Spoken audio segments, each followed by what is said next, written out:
Hello guys, তোমরা সবাই কেমন আছো? আশা করি ভালো আছো। তো আমার ইউটিউব চ্যানেলে 32টা সাবস্ক্রাইবার তো তোমরা দেখতেই পারতাছো।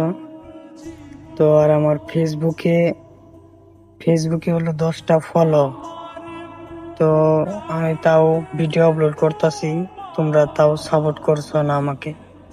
তো প্লিজ ভাই একটু সাপোর্ট করো আমাকে। তো আমি স্ক্রিনের মধ্যে ফটোটা দিয়ে দিচ্ছি, তোমরা দেখতেই পারতাছো।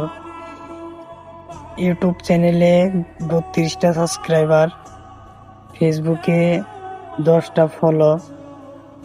তো তোমরা একটু সাপোর্ট করো প্লিজ ভাই। আমি অনেক দিন ধরে ভিডিও বানাই, তোমরা সাপোর্ট করো না। তো একটু সাপোর্ট করো আমাকে, আমি অনেক খুশি হব। তো আজকের মতো একটু কই, ভালো থাকবা, সুস্থ থাকবা।